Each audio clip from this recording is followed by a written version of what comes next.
Have you ever felt the profound and often painful confusion between wanting to love and the deep, almost primal need to be loved? It's a subtle but powerful distinction that resonates in the quietest corners of the human heart. Many who walk this earth believe their soul's deep yearning is for a partner, a connection, a romance to finally make them whole. But I want you to ask yourself, with piercing honesty, is it truly love you seek? Or is it the validation that comes from being chosen? Is it the act of giving your heart you crave? Or the relief of having someone finally see you, finally acknowledge your worth, and in their gaze, find a permission slip to exist? If this question strikes a chord deep within your soul, if it feels like a truth you've known, but never named, know that you are not alone. This is not a sign of weakness, but an invitation to a deeper awakening. Your journey of understanding begins now, and if this message resonates, let the universe know by sharing "I am ready to understand" in the comments below, and join our frequency by subscribing for more divine guidance.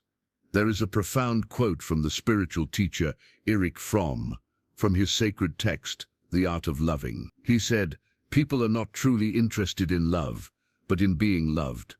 This single sentence holds a universe of truth about the human condition, a divine key to unlocking so many of our relational patterns and pains. It speaks to a fundamental misunderstanding, an illusion we have been conditioned to accept as reality. When most people say they are searching for love, what they are truly sending out into the cosmos is a desperate prayer for validation. They are thirsty, not for the act of loving, but for the experience of being loved. They are seeking an external force, another soul, to prove to them a truth they cannot yet hold for themselves, the truth of their own inherent worth. This quest isn't about the sacred union of two whole beings. It's about finding a mirror. It's about a desperate need to be seen, to be admired, to be desired. And why? Not because this external gaze strengthens the divine bond between two souls, but because for a fleeting, precious moment, it silences the screaming insecurity that echoes within their chest. It's a temporary anesthetic for a much deeper wound. Erich Fromm, with the precision of a spiritual surgeon, went straight to the heart of this matter. He saw that for most, the primary problem of love is not about their own capacity to give it, but about making themselves lovable enough to receive it. It is a focus on the object, not the faculty. We are taught to be interesting, to be attractive, to be successful, all so that someone might choose us. Being loved in this paradigm feels like a gift that solves everything, a magical potion that heals all wounds. The logic is deceptively simple. If someone loves me, then I must be important. If someone desires me, then I must have value. If someone chooses me, then I finally deserve to exist. And right here in this transactional mindset, the grand illusion begins. You are not seeking love, you are seeking a feeling, a temporary state of being that whispers, "You are finally enough." You are yearning for the moment someone's gaze or touch communicates a message your own soul has been struggling to hear. You are worth it. And the tragedy is that you seek this message from the outside because, deep down, in the sacred silence of your own being, you do not yet believe it on your own. Your desire for what you call love is not about the divine act of sharing the overflow of your spirit. It's about filling. It's about pouring another person's energy, attention, and validation into an internal void, a sacred emptiness that no one else can see, but that you feel with every waking breath. This void is a ghost from the past. It's an energetic imprint, a wound that may have begun in the tender years of your childhood. Perhaps it was born from rejection, a feeling of not being seen by those who were meant to be your first mirror. Perhaps it came from abandonment, either physical or emotional, which left a fracture in your soul's frequency. Or perhaps it was simpler, yet just as profound. You were simply never taught how to see your own divinity, how to love yourself as a complete and worthy being, without needing to prove a single thing to anyone. So you grew up carrying this invisible wound, believing in a lie whispered by a world that often forgets its own sacred nature. You learned that you needed to be chosen to have value. You were taught that you must be desired to be relevant. This is the source of what Fromm calls immature love. It's a love that arises not from a place of strength and wholeness, but from a desperate panic need for fusion. It is the urgency to merge with another person, to dissolve into them, because you cannot stand the overwhelming intensity of being alone with yourself. And every time someone does choose you, every time you find that temporary harbor, you feel for a brief blissful moment that everything is okay. The emptiness vanishes, the inner screaming quiets, and you feel a sense of peace. But it's a borrowed peace. It's a fleeting calm before the inevitable storm, because it always comes back, doesn't it? The emptiness, the need, the gnawing feeling that something is missing. This is not desire in its purest form. It is dependency. It's not a true connection of souls.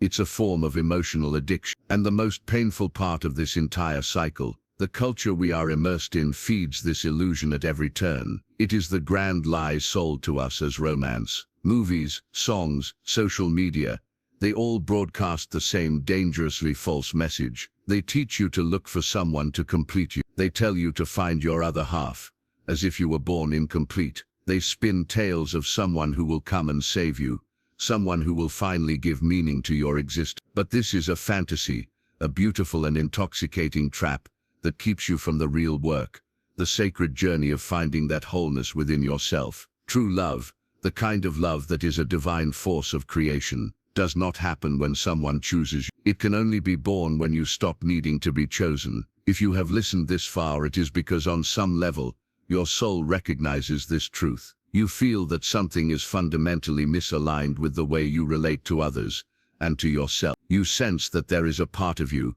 a deep and sacred part, that is still waiting to be validated by someone on the outside. And perhaps you are tired. You are tired of the exhausting performance, of begging for attention in 1,000 silent ways. You are weary of losing yourself in the labyrinth of trying to be what you think others want. You are tired of clinging to the slightest crumb of affection, as if it were the only nourishment you will ever receive. But I need to tell you one thing, and I want you to feel this in every cell of your being. This message is not here to comfort you in your current state. It is here to awaken you. Because as long as you refuse to see the true root of your emptiness, as long as you avoid the sacred work of healing that inner wound, you will continue this painful cycle. You will forever call neediness love, and you will mistake dependency for connection. And that path only leads to one place: the slow, heartbreaking destruction of your own spirit from within. This is the confusion between loving and being loved. Erich Fromm gave us another pearl of wisdom. He said most people see the problem of love primarily as the issue of being loved, rather than the issue of loving, of being capable of love. This sentence should not just be read, it must be absorbed, digested slowly, because it reveals a profound emotional distortion that dominates almost all modern relationships. The entire focus is inverted. The idea that love is something to be received, a prize to be won, rather than a sacred power to be offered, is the precise inversion that transforms what should be a mutual growth experience into a desperate and ultimately empty search for validation. Have you ever stopped to notice how, when people think about love, the questions that arise in their minds are almost always focused on the self from a place of lack? Will someone choose me? Am I interesting enough to hold their attention? Am I attractive enough, successful enough, worthy enough to be loved? These are on the surface legitimate questions born of vulnerability, but they reveal a completely outward focus, a consciousness that is looking for its value in the reflection of another's eye. In this distorted scenario, love becomes a kind of prize, a trophy for being good enough. The person then becomes a product, constantly refining their packaging, their features, their performance, all in the hopes of being attractive enough to deserve that prize. Fromm, with almost surgical precision, points out this fundamental misunderstanding. Being loved is the passive side of love, he writes. It is being the object of love. For many, being loved means being desired, and therein lies the entire problem. We have been taught to confuse desire with love. We confuse being seen with being cared for. We mistake the fleeting thrill of being wanted with the steady, nourishing light of true affection. Desire is a powerful and beautiful energy, but it is inherently unstable. It can ignite in a single blazing second and disappear just as quickly in the next. And if your entire sense of self, your very worth, is built upon the shifting sands of being desired by another, then you become a hostage. You are a hostage to the gaze of the other. Your self-esteem becomes a leaf in the wind, tossed about by their moods, their whims, their changing feelings. Just one rejection, one moment of silence, one perceived no, and your entire inner world crumbles. But Fromm takes this insight even deeper. He reveals that this obsession with being the object of love has its roots in the very way we structure our emotional lives. From the earliest age, he states that while most people are incredibly eager for love, almost no one is truly capable of loving. And why? Because to love, truly and authentically, requires something that our instant gratification culture rarely encourages, something that most people are unwilling to face.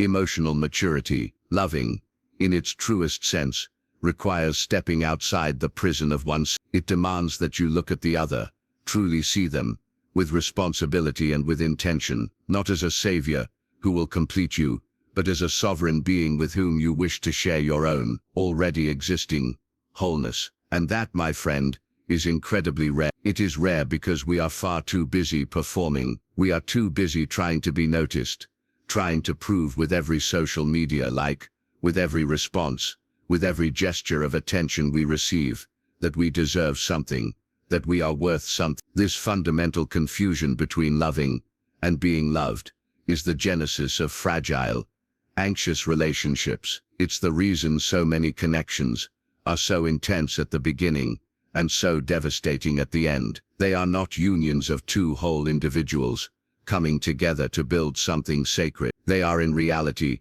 two fragmented souls coming together to extract from each other what they feel is lacking within themselves. This is not love. It is an emotional bargain, a silent, unspoken pact. Give me the feeling that I am worth it, and I will give you whatever you want in return. But the bill for such a transaction always comes due, and in the end, after the initial euphoria fades, there is only emptiness left again. But what exactly is it that we are trying to fill with this all-consuming desire to be loved? What is this internal void, this gaping wound, that makes us so desperately susceptible to any affection that seems genuine, no matter how fleeting or conditional? The answer to this lies in a central and perhaps most powerful idea from Fromm, and it will be the focus of our continued journey. It is what he calls the neurotic need for fusion. It is the addiction to feeling complete, but only ever through the presence of the other, and it is the devastating price that is paid for it. Let's explore this further. If this content is awakening something within you, if it's helping you to see your own patterns with a new clarity, support our work by clicking the subscribe button. Join our community of seekers as we journey together towards a more authentic and powerful way of being. Thank you for your support. There is a stark and brutal difference between loving someone and needing someone. It is a distinction that, once understood, can change the entire landscape of your emotional world. But most people who say they are in search of love are in truth starving for something far more primitive, something that lies beneath the surface of romance. They are starving for validation. The desire is not to connect in a true and meaningful way. It is to feel worthy. The goal is not to share one's own sacred essence. It is to be chosen as a way to finally fill the internal void that has never been faced directly. And this is precisely where Erich Fromm's profound theory becomes not only relevant for our times, but absolutely necessary for our healing. Fromm speaks of what he calls, in his own words, the neurotic need for fusion. This is a powerful concept. He clarifies that for many, the deepest desire is not for sexual union, but the yearning for fusion, to rid oneself of separation, to escape the prison of the self. I want you to truly feel the weight of this statement. Do you understand what you are truly seeking when you chase after someone? To be loved. It is not love that you are seeking. It is fusion. It is the momentary, blissful relief from your own internal separation, your own sense of incompleteness. You want to escape from yourself. You want someone to hold you so tightly, emotionally, physically, symbolically, that for a few precious seconds, you disappear. You want the voice inside your head, the one that whispers your deepest fears, to finally go silent. You want that gnawing insecurity to evaporate. You want the fear of not being enough, of being alone, of being forgotten, to vanish. But this is an impossible quest, because no one, absolutely no one, can give you this in a lasting way. No other human being, no matter how much they love you, can forever bear the immense weight of proving to you that you have worth. No relationship, no matter how passionate, will ever heal a wound that is fundamentally yours to heal. And as long as you insist on this illusion, the illusion that being chosen by another transforms you into someone complete, you will live a life oscillating between two painful extremes, euphoria and collapse, between a dizzying idealization and a devastating frustration. You will exist in a constant cycle of now it will happen, followed by the crushing realization that again it didn't work. Fromm makes it devastatingly clear that this type of symbiotic fusion is not love. It is a regressive form of relationship, one that is based on dependence and not on freedom. He writes, "In symbiotic love, two people become one, but neither remains as an individual. It is a union without integrity, and this is the trap, because what you have been calling deep love may just be a beautifully camouflaged dependency. Perhaps what you feel as overwhelming passion is in fact an addiction to feeling important to someone. It is like an emotional drug. When the other person chooses you, you feel alive, vibrant, whole. When they pull away, you crumble." This hunger to be chosen has incredibly deep roots. It does not begin in adulthood, in the relationships and frustrations of the present. It starts much, much earlier. It begins in childhood, in the sacred and formative space where we were either seen or not seen by those who were supposed to be our first teachers, those who were meant to teach us how to love ourselves. That is why what so many of us are calling the search for love is in fact an unconscious repetition of an old, unresolved pain. It is a desperate attempt to do now what we could not do before, to feel unconditionally loved. And this cycle will only break when you finally recognize that your pain is not in the present, it is in the past. What hurts you today is merely the echo of what was left unresolved back then. And to truly understand this, to begin the sacred work of healing, we need to look directly at the origin of this need. We need to go down to the emotional root of the problem, to the wounded child that still lives inside of you,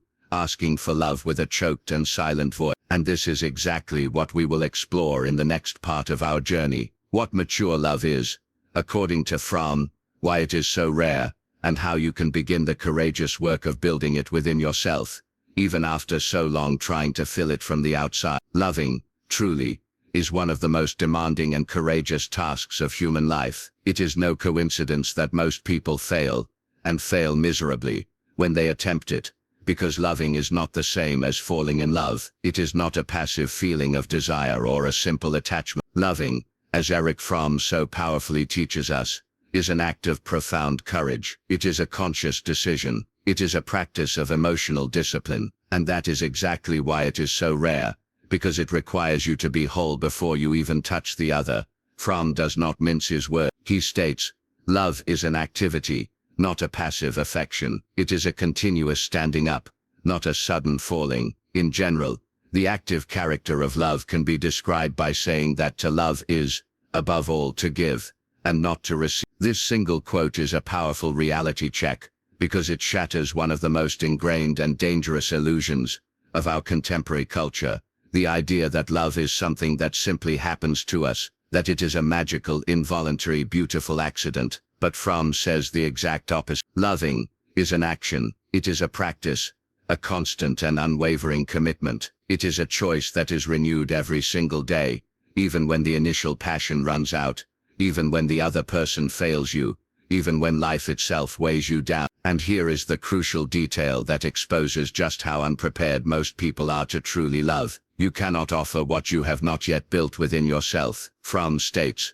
"The problem of human existence is that of separation. Love is the only answer to this problem, but only those who have overcome the separation within themselves can truly love." In other words, as long as you are internally fragmented, as long as you are seeking to be completed, you will only ever use the other as a path. You will confuse their presence with salvation. You will think that being with someone is enough, when in fact to love is to be with someone, even when it would be easier to flee. And this is only possible when you have already resolved the most difficult conflict of all, the relationship you have with yourself. Loving requires presence, and presence requires maturity. Most relationships collapse not due to an absence of feeling, but due to an absence of this essential emotional structure. People who confuse attention with love, attachment with a true bond, and neediness with surrender, will never find it. Fromm insists that love is an art, and like all art it requires dedicated learning,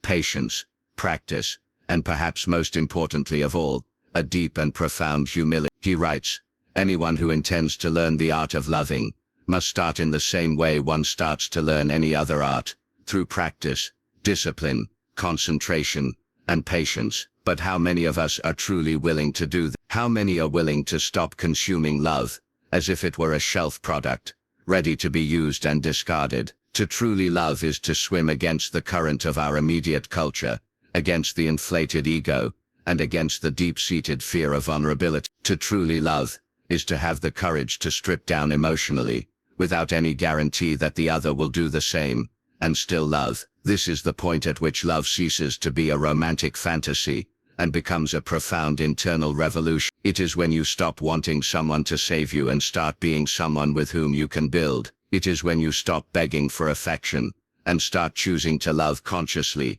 clearly, responsibly, when you do not love because you need to, but because you want. But for this to happen, for this sacred shift to occur, it is necessary to see and abandon one of the greatest emotional traps of our times, the infantilized version of love promoted by modern culture. The idea that to love is to be chosen, to please, to fit in, and that the other is there to fill our voids. In the next part we will dissect this collective fantasy, and show why it prevents so many people from living a real, authentic love. If what you are feeling now resonates with your deepest pains, my ebook Beyond the Shadow will take you even deeper. It explores the central ideas of Jung, and provides you with practical tools to understand your emotional patterns and begin to heal from the inside out. The link is in the pinned comment. We live in a culture that packages love as a product. It's designed to be easy to consume, easy to discard, seductive at first glance, and dangerously superficial in its content. Hollywood, social media, romantic songs, everything around us repeats the same sweet and dangerously false message, that to love is to find someone who completes you, someone who makes you happy, someone who fills your voids with their presence, affection, and promises. But that is not love. It is emotional dependency, cleverly disguised as poetry, and Erich Fromm knew this long before the age of algorithms and dating apps. He writes, in modern culture, most people believe that loving is simple, and that the difficult part is finding the right object to love or to be loved by. This belief results from the superficial idea that loving is easy for anyone, and here lies the trap. People do not want to learn to love. They want to be loved effortlessly. They want to live intense cinematic romances, without ever having to look within. They want to be desired without ever asking themselves why they need that desire so desperately. They want the other to be a mirror that confirms their own idealized image, and not a real complex encounter between two imperfect human beings. The infantilization of love begins right there, when we turn the relationship into a fantasy field where the other exists primarily to save us from ourselves. Fromm denounces this as a structural flaw in our society. We are not taught to love. We are conditioned to desire status, beauty, approval, pleasure, and we project all of this onto the other. We want someone to prove to us that we are special, to take us out of our loneliness, our doubt, our insecurity. But that is not love. It is a search for an emotional father, for a nurturing mother, for someone to take on the responsibility that should be ours. He also points out that in immature love, the other is seen as an object of emotional consumption, something that must work for me to feel good. And here is the most uncomfortable point. You may be relating not to another person, but to the idea of what that person makes you feel. This explains why so many people do not love, they just cling, and why so many relationships end as soon as the illusion falls apart. Culture trains us to desire sensations, not connections, to seek intensity, not intimacy, to consume the other, not to build something together. The result? Fragile, anxious relationships, hypersensitive to the slightest sign of frustration, people who fall in love quickly, but burn out even faster. Love's based on expectation, not on reality, on neediness, not on choice. And all of this is constantly reinforced by a system that profits from your dissatisfaction, that sells you the promise that the next one will be better, that if you haven't found the one yet, it's because you haven't tried hard enough to appear more desirable, more interesting, more perfect. But true love does not happen in showcases. It does not arise from emotional marketing. It can only emerge when two people meet without the need to complete each other, but with the profound willingness to share themselves. And this requires a type of awareness that goes against everything we have been taught about what it means to love. In the next and final part, we will talk about this turning point, the moment you stop seeking love to fill yourself, and start loving as an act of freedom. A love that does not arise from neediness, but from overflow, that does not require being chosen, because you have already chosen yourself entirely. Let's get there.